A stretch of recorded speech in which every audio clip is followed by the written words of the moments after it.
ओम श्री परमात्मने नमः। श्रीमद्भागवत महापुराणम नवमः स्कंधः अथ प्रथमोध्यायः।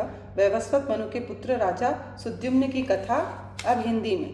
राजा परीक्षित ने पूछा, भगवान, आपने सब मनवंतरों और उनमें अनंत शक्तिशाली भगवान के द्वारा किए हुए ऐश्वर्यपूर्ण चरित्रों का वर्णन किया और मैंने उनका श्रवण भी किया। आपने कहा कि पिछले कल्प के अंत में द्रविड़ देश के स्वामी राजर्षि सत्यव्रत ने भगवान की सेवा से ज्ञान प्राप्त किया और वही इस कल्प में वैवस्वत मनु हुए। आपने उनके इक्ष्वाकु आदि नरपति पुत्रों का भी वर्णन किया।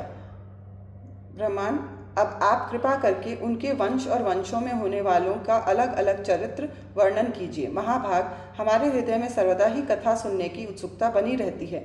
वैवस्वत मनु के वंश में जो हो चुके हैं, उस समय विद्यमान हों और आगे होने वाले हों, उन सब पवित्र कीर्ति पुरुषों के पराक्रम का वर्णन कीजिए।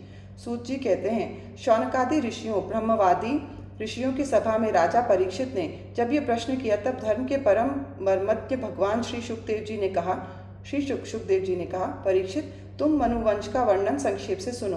विस्तार से तो सैकड़ों वर्षों में भी इसका वर्णन नहीं किया जा सकता। जो परम पुरुष परमात्मा छोटे बड़े सभी प्राणियों की आत्मा है, प्रलय के समय केवल वही थे। ये विश्व तथा और कुछ भी नहीं था। महाराज, उनकी नाभि से एक सुवर्णमय कमल कोश प्रकट हुआ। उसी में चतुर्मुख ब्रह्मा जी का आविर्भाव हुआ। ब्रह्मा जी के मन से मरीचि और मरीचि के पुत्र कश्यप हुए। उनकी धर्म पत्नी दक्षनंदिनी आदिति से विवस्वान सूर्य का जन्म हुआ। विवस्वान की संज्ञा नामक पत्नी से श्राद्धदेव मनु का जन्म हुआ। परीक्षित, परम मनस्वी राजा श्राद्धदेव ने अपनी पत्नी श्रद्धा के गर्भ से 10 पुत्र उत्पन्न किए। उनके नाम थे इक्ष्वाकु, नृग, शर्याति, दिष्ट, धृष्ट, करुष, नरिष्यंत, पृषत्र, नभग और कवि। वैवस्वत मनु पहले संतानहीन थे। उस समय सर्वसमर्थ भगवान वशिष्ठ ने उन्हें संतान प्राप्ति कराने के लिए मित्रावरुण का यज्ञ कराया था। यज्ञ के आरंभ में केवल दूध पीकर रहने वाली वैवस्वत मनु की धर्मपत्नी श्रद्धा ने अपने होता के पास जाकर प्रणाम पूर्वक याचना की कि मुझे कन्या ही प्राप्त हो। तब अर्धयुगी प्रेरणा से होते बने हुए ब्राह्मण की श्रद्धा के कथन का स्मरण करके एकाग्र चित्त से वषटकार का उच्चारण करते हुए यज्ञ कुंड में आहुति दी। जब होता ने इस प्रकार विपरीत कर्म किया, तब यज्ञ के फलस्वरूप पुत्र के स्थान पर ईला नाम की कन्या हुई। इसे देखकर श्राद्धदेव मनु का मन कुछ विशेष प्रसन्न नहीं हुआ। उन्होंने अपने गुरु वशिष्ठ जी से कहा, भगवान, आप लोग तो ब्रह्मवादी हैं, आपका कर्म इस प्रकार विपरीत फल देने वाला कैसे हो गया? अरे, ये तो बड़े दुख की बात है। वैदिक कर्म का ऐसा विपरीत फल तो कभी नहीं होना चाहिए। आप लोगों का मंत्र ज्ञान तो पूर्ण है ही, इसके अतिरिक्त आप लोग जितेंद्रिय भी हैं तथा तपस्या के कारण निष्पाप हो चुके हैं। देवताओं में असत्य की प्राप्ति के समान आपके संकल्प का ये उल्टा फल कैसे हुआ? परीक्षित, हमारे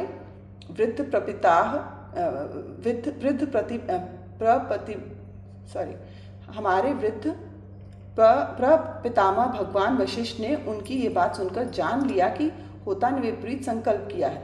इसलिए उन्होंने वैवस्वत मनु से कहा, राजन, तुम्हारे होता के विपरीत संकल्प से ही हमारा संकल्प ठीक पूरा नहीं हुआ। फिर भी अपने तप के प्रभाव से मैं तुम्हें श्रेष्ठ पुत्र दूंगा। परीक्षित, परम यशस्वी भगवान वशिष्ठ ने ऐसा निश्चय करके उस ईला नाम की कन्या को ही पुरुष बना देने के लिए पुरुषोत्तम भगवान नारायण की स्तुति की। सर्वशक्तिमान भगवान श्री हरि ने संतुष्ट होकर उन्हें मुंह मांगा वर दिया, जिसके प्रभाव से वह कन्या ही सुद्युम्न नामक श्रेष्ठ पुत्र बन गई। महाराज, एक बार राजा सुद्युम्न शिकार खेलने के लिए सिंधु देश के घोड़े पर सवार होकर कुछ मंत्रियों के साथ वन में गए। वीर सुद्युम्न कवच पहनकर और हाथ में सुंदर धनुष एवं अत्यंत अद्भुत बाण लेकर हरिणों का पीछा करते हुए उत्तर दिशा में बहुत आगे बढ़ गए। अंत में सुद्युम्न मेरु पर्वत की तलहटी के एक वन में चले गए। उस वन में भगवान शंकर पार्वती के साथ विहार करते रहते थे। उसमें प्रवेश करते ही वीरवर सुद्युम्न ने देखा कि मैं स्त्री हो गया हूँ और घोड़ा घोड़ी हो गया है। परीक्षित, साथ ही उनके सब अनुचरों में भी अपने को स्त्री रूप में देखा। वे सब एक दूसरे का मुंह देखने लगे। उनका चित्त बहुत उदास हो गया। राजा परीक्षित ने पूछा, भगवान, उस भूखंड में ऐसा विचित्र गुण कैसा आ गया? किसने उसे ऐसा बना दिया था? आप कृपा कर हमारे इस प्रश्न का उत्तर दीजिए, क्योंकि हमें बड़ा कौतूहल हो रहा है। श्री सुखदेव जी ने कहा, परीक्षित, एक दिन भगवान शंकर का दर्शन करने के लिए बड़े बड़े व्रतधारी ऋषि अपने तेज से दिशाओं का अंधकार मिटाते हुए उस वन में गए। उस समय अंबिका देवी वस्त्रहीन थी। ऋषियों को सहसा आया देख वे अत्यंत लज्जित हो गईं। झटपट उन्होंने भगवान शंकर की गोद से उठकर वस्त्र धारण कर लिए।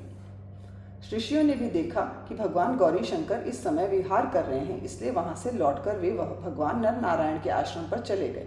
उसी समय भगवान शंकर ने अपनी प्रिया भगवती अंबिका को प्रसन्न करने के लिए कहा कि मेरे सिवा जो भी पुरुष इस स्थान में प्रवेश करेगा वही स्त्री हो जाएगा।